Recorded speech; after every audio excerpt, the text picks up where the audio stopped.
Okay madam. అందరికీ నమస్కారం. ముందుగా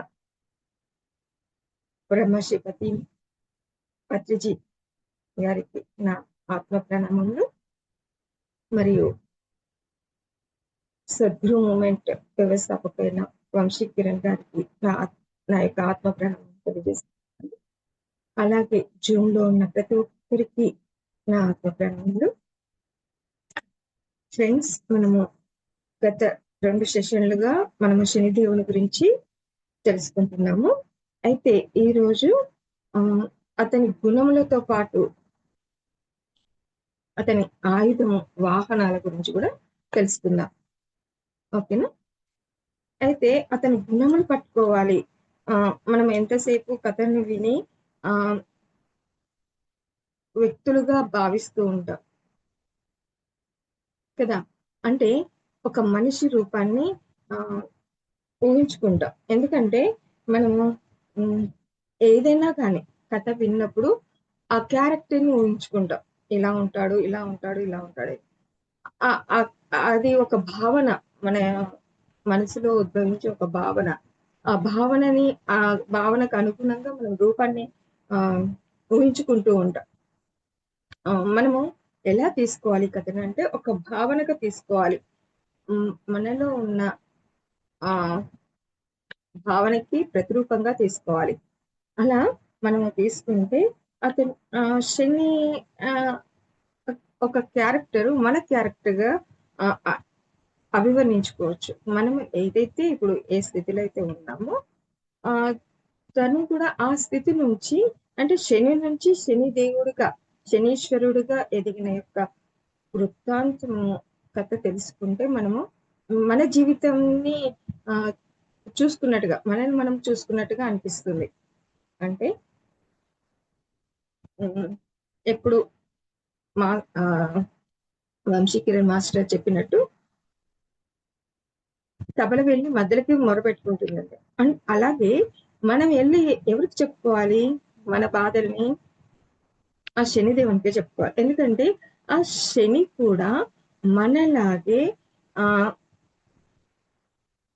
ఈ అరిషడ్ వర్గాలను జయించి తనను తాను తెలుసుకొని ఎలా వాటిని జయించాడు, ఎలా ఆత్మజ్ఞానాన్ని పొందాడు అనేది మనకి తన ద్వారానే తెలుస్తుంది. అంటే మనము ఎలా అయితే మన జీవితం ఒక యాత్ర అనుకుంటే, ఈ యాత్రలో మనకు సంభవించే పరిస్థితుల ద్వారా మనమేం నేర్చుకోవాలి, మనం అలా నేర్చుకుంటూ మనము ఆ జ్ఞానాన్ని సంపాదిస్తూ ఒక్కొక్క మెట్టు ఎలా ఎదగాలి, ఎలా మన అరిషడ్ వర్గాలని జయించాలి, ఎలా మనల్ని మనం తెలుసుకోవాలి, మన అంతిమ లక్ష్యం ఏంటి అనేది మనకి అర్థమవుతుంది. అది తెలుసుకోవాలంటే తననే సహాయం కోరాలి కదా. అందుకే శని కర్మఫలదాత. అంటే మన కర్మలు, మనం చేసే పనులకి ఇచ్చే ఫలితం ఇచ్చే ఒక ఆఫీసర్గా మనం చూడాలి. అంటే మనము ఎవరికి భయపడకపోయినా మనం చేసే కర్మలకు భయపడాలి. ఎందుకంటే ప్రతిఫలం అనేది వచ్చి తీరుతుంది ఖచ్చితంగా. కాబట్టి మనము ఆ కర్మలు చేసేటప్పుడు ఎలా చేయాలి, నిమిత్త మాత్రులుగా భావించి నేను చేయడం లేదు, ఆ ఈశ్వరేచ్ఛను నెరవేరుస్తున్నాను, తమ ముందుకు వచ్చిన పనిని ఆ ఈశ్వరుని ఇచ్చగా భావించి నిమిత్త మాత్రులుగా, తనను తాను నిమిత్త మాత్రులుగా భావించి ఆ పని చేయడం ద్వారా మనము ఆ కర్మ ఫలితాన్ని, అంటే ఎటువంటి కర్మలనైనా నిర్భయంగా, నిర్భీతితో చేయడానికి ఆస్కారం ఉంటుంది. వాటి యొక్క ఫలితాన్ని అనుభవించడానికి కూడా మనకి ఆత్మవిశ్వాసము అనేది కలుగుతుంది ఆ కర్మల వల్ల. కాబట్టి మనము అతన్ని ఆదర్శంగా తీసుకోవాలి. ఎందుకంటే మనకంటే ముందు, అంటే ఈ కథలు వినడం ద్వారా ఏమవుతుందంటే మనకున్న వేదన తొలగిపోతాయి, మనకున్న బాధలు ఆ సందేహాలు అన్ని నివృత్తి అవుతాయి. కాబట్టి ఆ శని దేవుని యొక్క చరిత్రని అధ్యయనం చేస్తే, అవగాహన చేసుకుంటే మనకి మనల్ని మనం చూస్తున్నట్లుగా, దర్పణంలో మనల్ని మనం చూస్తున్నట్లుగా అనిపిస్తుంది. మన మన యాత్ర కూడా అటువంటిదే అనిపిస్తుంది. అలా మనం కూడా అతను ఎలా దాటాడో మనం కూడా అలా దాటాలి ఈ భవసాగరాన్ని. అంటే ఒక భావనగా మనం తీసుకోవాలి ఆ శనిదేవుణ్ణి చరిత్రని. అలా మనము అంటే ఫర్ ఎగ్జాంపుల్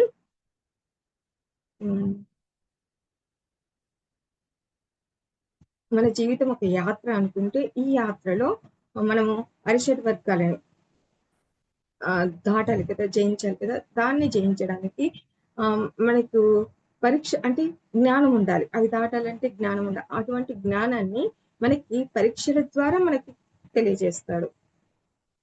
అత్యంత క్లిష్టమైన పరిస్థితులను కల్పించి, ఆ పరిస్థితుల్లో మనము మన ప్రవర్తన ఎలా ఉంది, మనము ఎలా ప్రవర్తిస్తున్నాము, మనము ఆ పరిస్థితులకు లొంగిపోయి చెడుని ఎంచుకుంటున్నామా, మంచి మార్గంలో నడుస్తున్నామా, ధర్మ మార్గాన్ని ఎంచుకుంటున్నామా అనేది మనకి తెలియజేస్తాడు. ధర్మం ఇది, ఇది అధర్మం అని మన మనసులో, మన అంతరంగంలో ఒక భావన లాగా మనకి నిరంతరము మనం చేసే ప్రతి పనిలోనూ ఇది మంచి, ఇది చెడు, ఇది చేయకూడదు, ఇది చేయొచ్చు, ఇది ఉచితము, ఇది అనుచితము అనే భావనను కలుగజేస్తూ ఉంటాడు. అలా మనకి జ్ఞానాన్ని అందిస్తూ మనము ఆయా పరిస్థితులకు అనుగుణంగా మనం నిర్ణయాలు తీసుకునేలా మనకి జ్ఞానాన్ని అందిస్తాడు అనే భావనను పెంపొందించుకోవాలి. అతను ఛాయ కుమారుడు.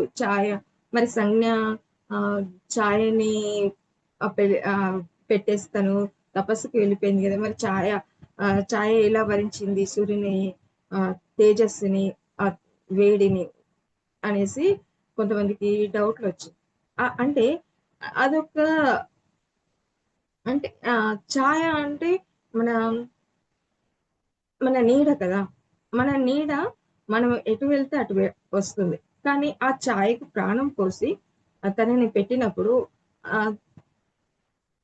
అక్కడ సూర్యదేవుని దగ్గర పెట్టినప్పుడు ఆ సూర్యదేవుని యొక్క వేడిని, ఆ తాపం తట్టుకోగలదు. ఎందుకంటే తన ఛాయ కదా. అలా తన అంటే ప్రతి జీవి యొక్క ఆత్మ, ప్రతి జీవి కూడా అతని పితృదేవుని ఆత్మ నుండి వస్తుంది కదా.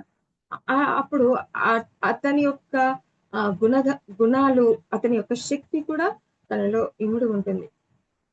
అంటే ఛాయ కూడా తన గర్భంలో పడ్డప్పుడు, శనిదేవుడు గర్భంలో ఉన్నప్పుడు అనేక సంవత్సరాలు తపస్సు చేసి ఆ శివుని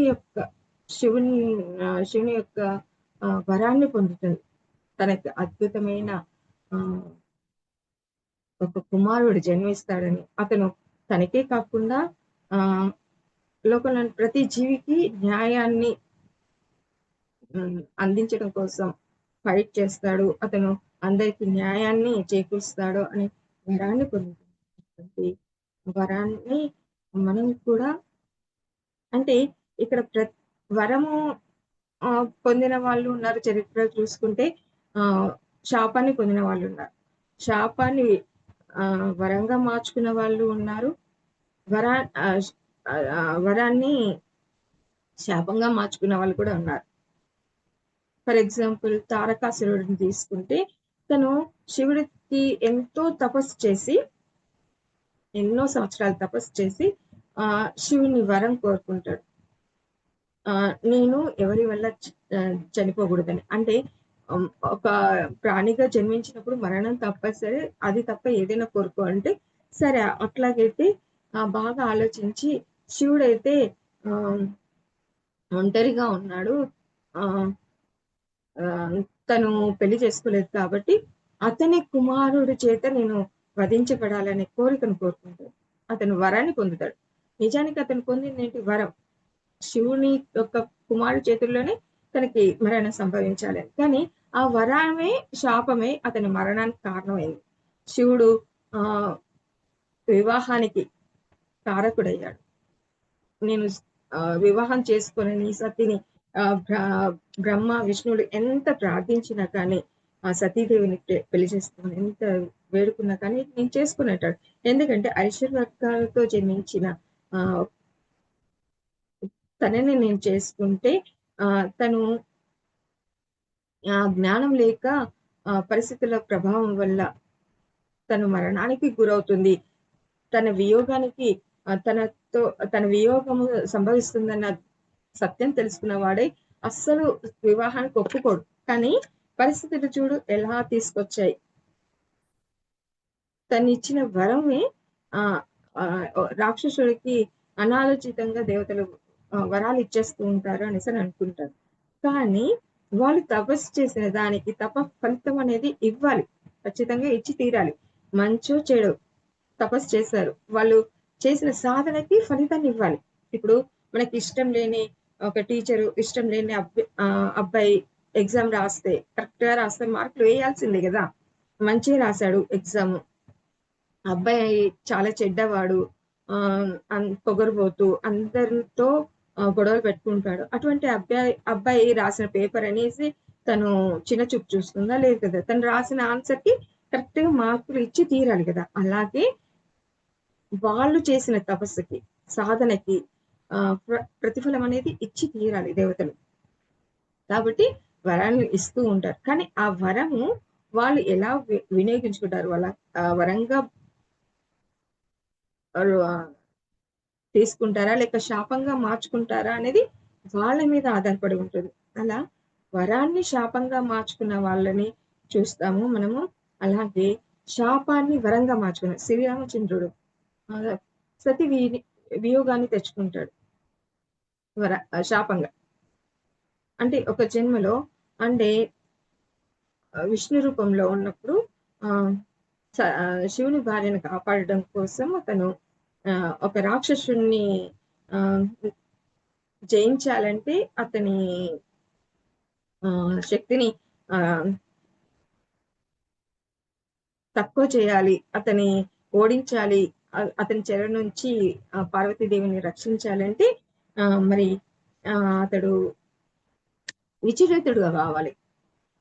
తన దృష్టిని ఫోకస్ ని తప్పించాలంటే తన భార్యను భార్య వల్లనే సాధ్యమవుతుందని బృంద దగ్గరికి తన వేషంలో వెళ్ళి అతని యొక్క శక్తిని తగ్గిస్తాడు. అంటే తన ప్రభావాన్ని ఫోకస్ ని తప్పిస్తాడు. అంటే ఒక మంచి కోసము తను ఆ పని చేసినా కూడా ఫలితం అనేది వస్తుందని తెలిసి కూడా, చెడు ఫలితం వస్తుందని తెలిసి కూడా చేస్తాడు. అంటే అందరి మంచి కోసం ఒక చెడు పని చేయాల్సి వచ్చినా కూడా చేస్తాడు. అటువంటి పనికి మరి ఫలితం ఉండదా అంటే ఉంటుంది. అటువంటి పనికి కూడా ఫలితం ఉంటుంది. ఆ ఫలితాన్ని రామావతారంలో సతి వియోగంగా తెచ్చుకుంటాడు. ఆ బృంద విష్ణు భక్తురాలు. నేను ఎంతో ప్రాణానికి ప్రాణంగా పూజించే దేవుడవు నువ్వే నా ప్రాతిపత్యాన్ని భంగం కలిగించావు. నేను ఆ బాధతో ఆత్మహత్య చేసుకుంటున్నాను. నా భర్త ఎటువంటి వియోగాన్ని సతి వియోగాన్ని పొందుతాడో అటువంటి వియోగం నువ్వు కూడా పొందుతావు అనేసి శాపాన్ని ఇస్తుంది. అటువంటి శాపాన్ని వరంగా తెచ్చుకుంటాడు శ్రీరామచంద్రుడు. వరంగా మార్చుకుంటాడు. అంటే సతీ వియోగాన్ని పొందుతాడు. కానీ అటువంటి బాధలో ఉన్న ఒక వ్యక్తికి సహాయం చేయడం ద్వారా తను ఆ వియోగం నుండి బయటపడతాడు. అట్లా మనకి పురాణ కథలు ఎందుకు అంటే పురాణం ఇది భవతి పురాణం అంటే పాతదైన కథలు కొత్తగా నూతనంగా కూడా మనకి మారుతాయి. మనము పురాణ కథలు, ఇతిహాసాలు ఇవన్నీ కూడా మహాభారతము, రామాయణం ఈ కథలన్నీ కూడా మనకి ఒక దారిని చూపిస్తాయి. మనము ఎలా నడుచుకోవాలి, ఏ పరిస్థితుల్లో ఎలాంటి డెసిషన్ తీసుకోవాలో మనకి చక్కగా మన లైఫ్ లో ఎలా లీడ్ చేయాలి సుఖంగా, సంతోషంగా ఎలా జీవించాలో మనకి నేర్పిస్తాయి. కాబట్టి అటువంటి కథలను చదవడం, వినడం ద్వారా మనము మనకున్న వ్యధలను తొలగిపోతాయి. అందుకే కథల రూపంలో ఆహ్, మనకి అందించబడ్డాయి. గొప్ప వరం. అటువంటి గొప్ప వరాన్ని మనకి వంశీ సారు చక్కగా కథల రూపంలో ఎక్స్‌ప్లెయిన్ చేస్తూ ఆ జ్ఞానాన్ని మనకి అందించారు. అలాగే అంటే ఇప్పుడు తప్పు చేశారు. కానీ తప్పు తెలుసుకొని క్షమాపణ అడిగి పడి క్షమాపణ అడగడం వల్ల క్షమించబడతారు అనే విషయాన్ని మనకి ఆ కథల ద్వారానే తెలుసుకొని మనకి చక్కగా కథ విపాక ప్రక్రియని అందించారు వంశీ మాస్టర్ గారు. మరి ఆ ప్రక్రియ ద్వారా ఎన్నో కర్మలను చూసుకొని మన గుణాలను మార్చుకున్నాము. అంటే మన స్థితిని అంటే మనం ఉన్న స్థితి నుంచి ఉన్నత స్థితికి ఎదగడానికి ఎంతో దోహదపడ్డాయి కదా కళలు, డ్రీమ్స్. అలా మనము హ్మ్. ఉన్న స్థితి నుంచి ఉన్నత స్థితికి వెళ్ళడానికి ఈ కథలు ఎంతో ఉపయోగపడతాయన్నమాట. అటువంటి ఈ ఈ కథను కూడా అలాగే తీసుకోవాలి. శనిదేవుని కథను కూడా మనము ఒక మనకి ప్రేరణగా మనకి ఆహ్, ఒక హ్మ్. రోల్ మోడల్‌గా తీసుకోవాలి. మనకి రోల్ మోడల్‌గా శనిని తీసుకుంటే మనం కూడా ఈ యాత్రని ఆహ్, చాలా చక్కగా ఎటువంటి అవరోధాలు లేకుండా ఆహ్, సాధించగలం. మన గమ్యాన్ని చేరుకోగలం అనేది తెలుస్తుంది. ఓకే. మరి అతని యొక్క శని నుంచి శని దేవునిగా ఆహ్, ఈ జరిగిన యాత్రలో అతను శనీశ్వరుడిగా గుర్తించబడ్డాక అతనికి ఒక ఆయుధాలనిచ్చారు. త్రిమూర్తులు. విల్లు, బాణం ఒక చేతిలో విల్లు ఉంటుంది. ఒక చేతిలో బాణం ఉంటుంది. ఒక చేతిలో గద. హ్మ్. ఒక చేతిలో దండం. ఆహ్, శనీశ్వరుని దండం ఉంటుంది. దానికి ఇట్లా క్రాస్‌గా 3 గీతలు ఉంటాయన్నమాట. అంటే ఆహ్, ఆ శనీశ్వరునిలోని ఆహ్, ఆహ్, ఈశ్వర్ ఆహ్, శివుడి యొక్క ఆయుధము, ఆహ్, విష్ణు యొక్క ఆయుధాలు అ అన్నీ ఉంటాయి. అంటే శని ఆహ్, శని దండం యొక్క అర్థం ఏంటి అంటే ఆ దండంలో 3 రేఖలుంటాయి. 3 రేఖలకి అర్థం ఏంటి అంటే మనం గుణాలను ఎలా అధిగమించాలి? ఆహ్, ఆహ్, దాన్ని అధిగమించి ఆహ్, నిర్గుణుడయ్యాడు. ఎలా నిర్గులం కావాలి అనే దానికి ప్రతీకగా తీసుకోవచ్చు. అలాగే బాణం అంటే బాణము ఆహ్, లాంటి మన మాటల ద్వారా, మన చేతల ద్వారా మనము ఎలా హ్మ్. ఆహ్, మన మాటలనేవి వింటి నుంచి వదిలిన బాణం లాంటివి. అవి మనం వెనక్కి తీసుకోలేం. కానీ ఆహ్, వాటి ద్వారా వచ్చే ప్రతిఫలాన్ని మనము హ్మ్. దిశను మార్చొచ్చు. అంటే మనం చేసిన ప్రతి పనికి ఫలితం ఉంటుంది కదా! ఆ ఫలితం పొందేటప్పుడు దాని దిశని మార్చడానికి అవకాశం ఉంటుంది అని దానికి సూచనగా తీసుకోవచ్చు. మరియు అతని వాహనం ముఖ్యమైనది. అతని యొక్క వాహనం. అతని ఆహ్, ఆహ్, వాహనం అంటే అతడు ఇష్టపడడు అసలు. ఒక ప్రాణిని స్వాధీనపరుచుకొని దాన్ని వాహనంగా మార్చుకోవడము అంటే ప్రతి ప్రాణిలో కూడా ఈశ్వరుని నివాసం ఉంటుంది కదా! నివసిస్తాడు కదా! మరి ఒక ప్రాణిని ఆధీనపరుచుకోవడం అంటే మరి ఈశ్వరుని ఆధీనం పరుచుకోవడమే కదా! అనేసి అతను అనుకుంటాడు. కానీ సూర్యభగవానుడు అది తప్పు. హ్మ్. ఒక ప్రాణిని ఆధీనపరుచుకోవడము కాదు. వాహనంగా మార్చుకోవడం అంటే ఆహ్, ఆధీనపరుచుకోవడం కాదు. తనతో మనకున్న సంబంధాన్ని ఒక రిలేషన్‌షిప్‌ని మనం ఏర్పరచుకోవడం. అంటే అనేసి వివరిస్తాడన్నమాట సూర్యదేవుడు. అలా అంటే దానితో ఉన్న మన సంబంధం ఎలా ఉంటుంది అనేది మన చేతిలోనే ఉంటుంది. మనం నీకు వాహనం లభించిన తర్వాత అది నీకు తెలుస్తుంది. ఎటువంటి సంబంధం ఏర్పరచుకోవాలన్నది అనేసి వివరిస్తాడన్నమాట. అలా తను వాహనము అయితే సూర్యభగవానుడు ఒక కాంపిటీషన్ పెడతాడు. మరి అతను శనిదేవుడు సూర్యలోకానికి వచ్చిన సందర్భంగా ఒక పార్టీని ఏర్పాటు చేయాలనుకుంటాడు. కానీ శనిదేవుడు ఏమంటాడంటే పార్టీకి బదులు ఒక యజ్ఞాన్ని చేయండి అని ఉచితం అనేసి సలహా ఇస్తాడనమాట.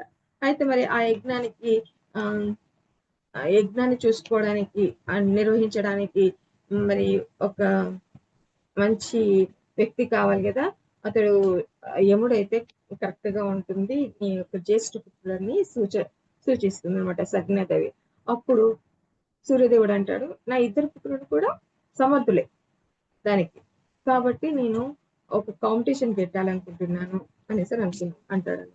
అలా కాంపిటీషన్ పెడతారనమాట. యముడికి శనిదేవునికి కాంపిటీషన్ పెట్టి వాహనాన్ని మీరు సెలెక్ట్ చేసుకోండి. వాహనాన్ని ఎవరైతే ముందుగా వాహనాన్ని పొంది వస్తారో సూర్యలోకానికి వారే ఆ యజ్ఞానికి నిర్వహించడానికి యజ్ఞ నిర్వహణ పనులు చూసుకోవడానికి అర్హులు అనేసి స్పర్ధ అనేది పెడతారనమాట. మరి ఈ స్పర్ధ అనేది మంచిదేనా అనేసి సూర్య భగవానుడు అడిగినప్పుడు ఏమంటారు, ఓకే అంటే స్పర్ధ అనేది ఎలా ఉండాలి, కేవలం ఒక ఆటలాగా ఉండాలి. ఆ ఆటలో గెలిచిన వాళ్ళకి గెలిచిన వాళ్ళ గెలిచిన వారిని వారి యొక్క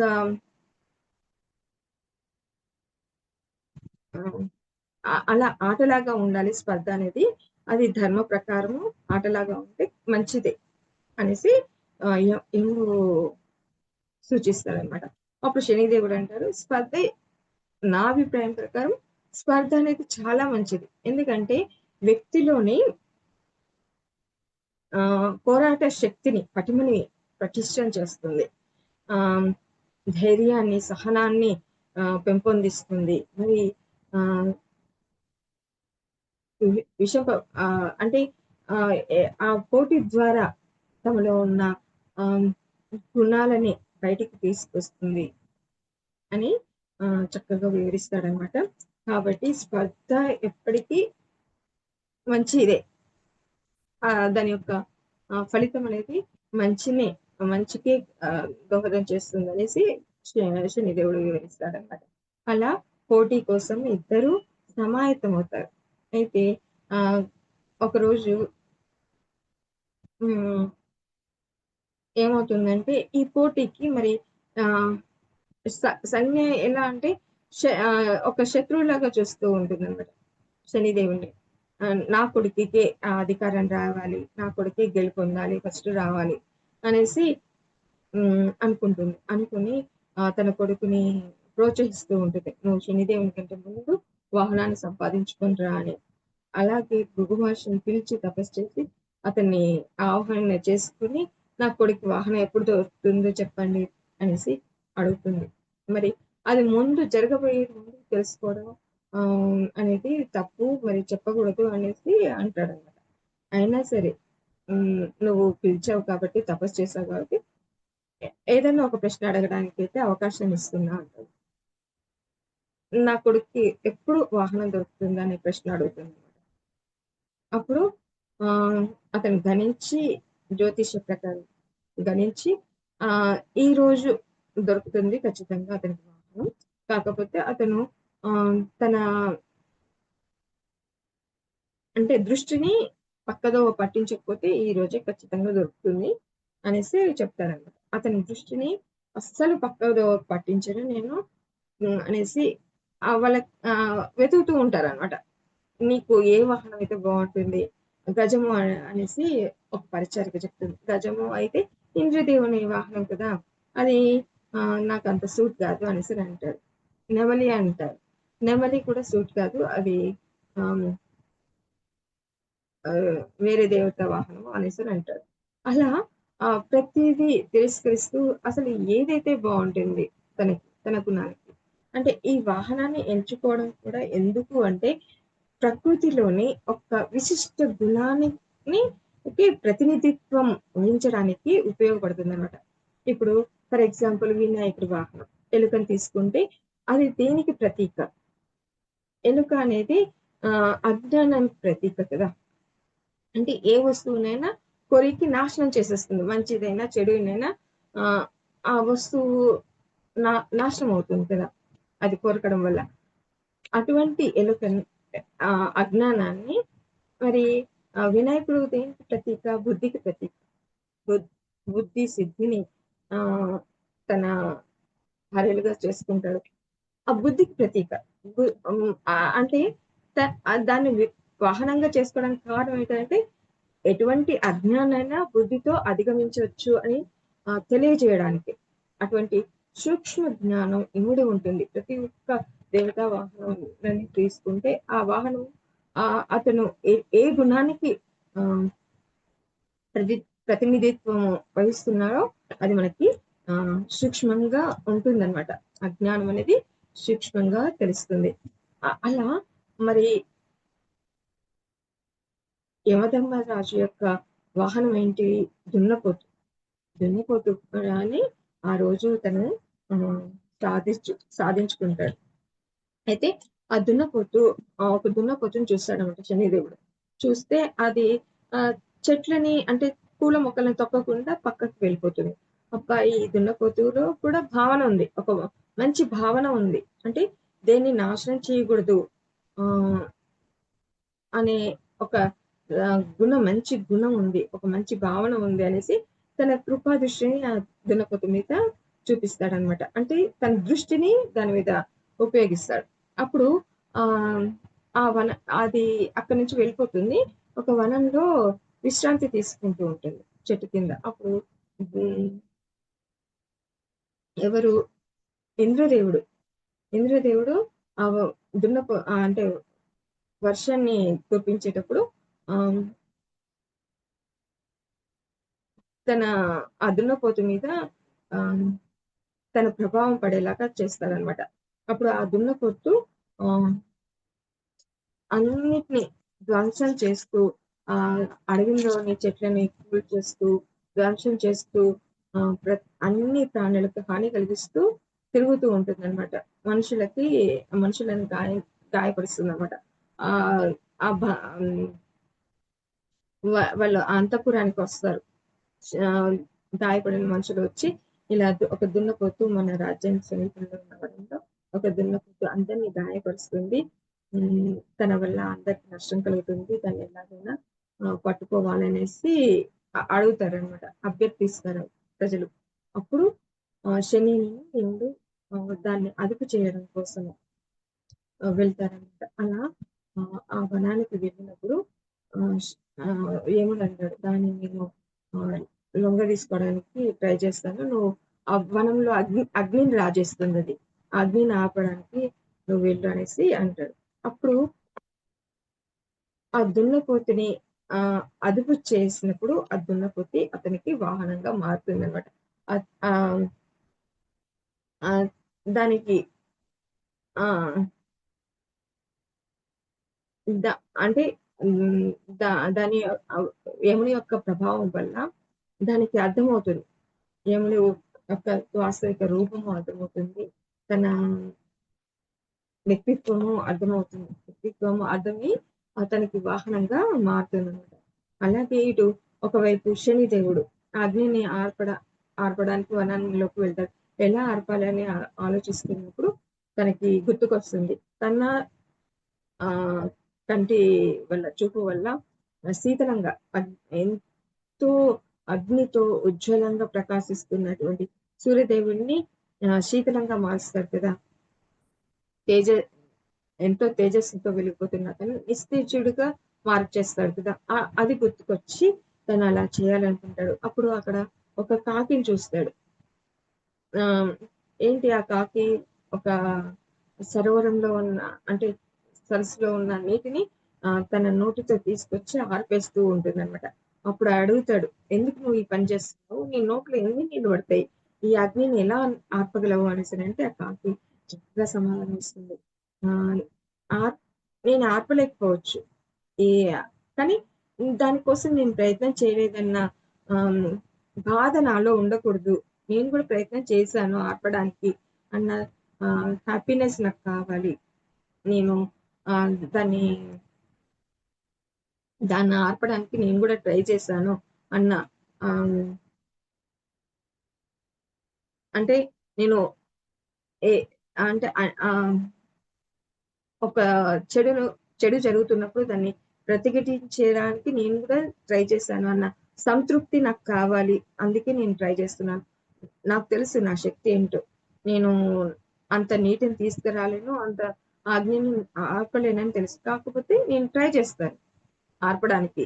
నా నాకు శక్ నాకు శక్తి కొలది నేను ట్రై చేస్తాననేసి సమాధానం ఇస్తుందనమాట. దాన్ని ఆహ్, దాని యొక్క ఆహ్, భావాన్ని చూసి శనిదేవుడు తన యొక్క దృష్టిని తన మీద ప్రసరింపజేస్తాడనమాట. దానివల్ల ఆ కాకి ఆహ్, సరస్సులోని నీటినంతటిని పీల్చగల శక్తొస్తుంది. ఆ నీటినంతటిని పీల్చుకొని వచ్చి ఆహ్, ఆ వనం మీద చల్లుతుందనమాట. అలా అగ్నిని ఆర్పేస్తుంది. ఒక దిక్కు శనిదేవుడు తన చూపుతో ఆ అగ్నిని శీతలంగా మారుస్తాడనమాట.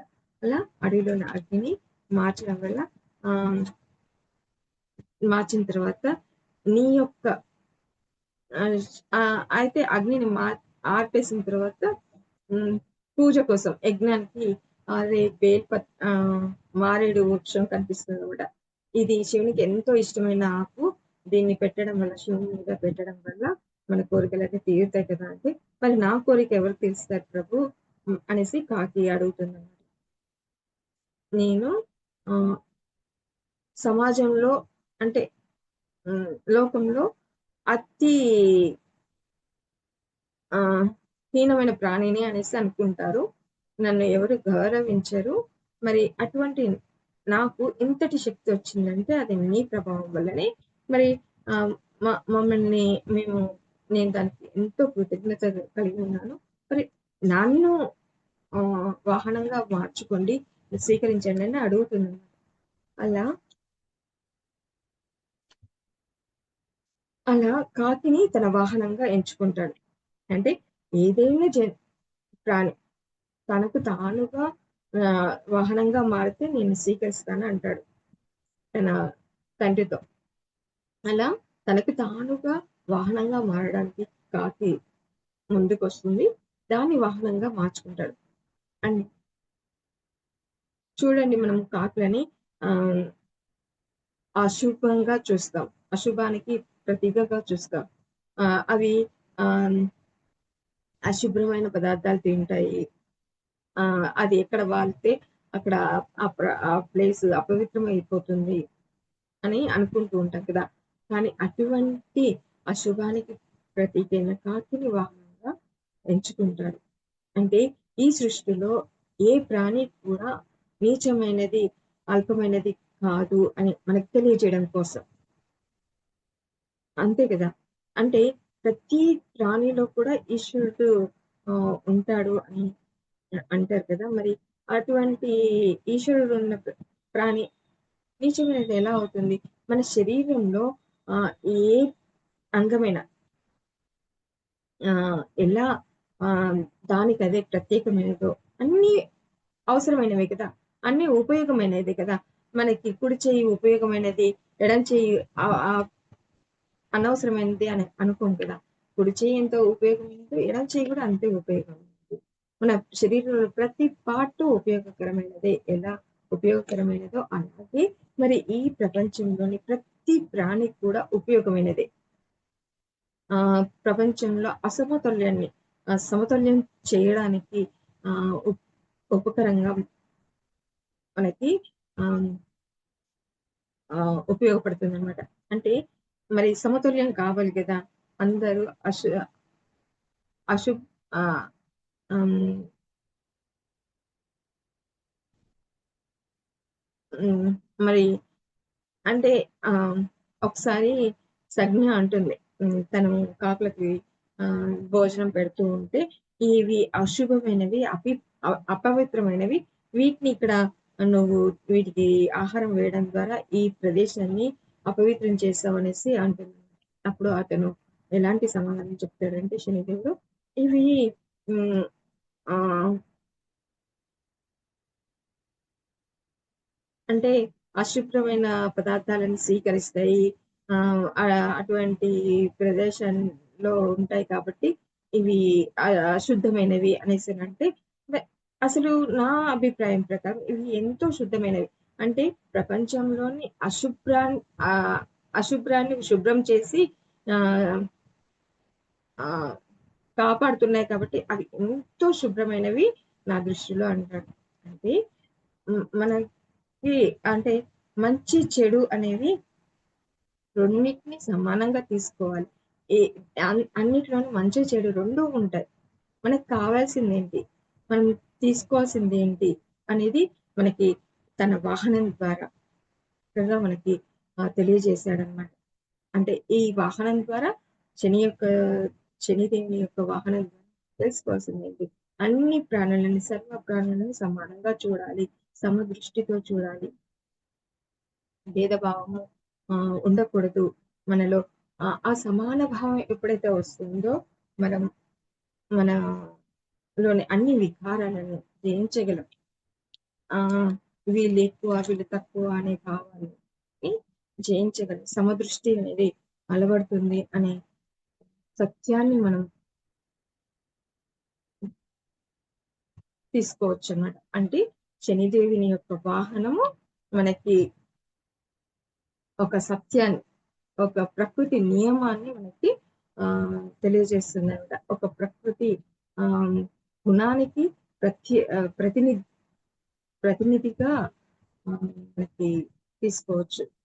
ఇలా మనము శనిదేవుని యొక్క అంటే ఆహ్, ఒక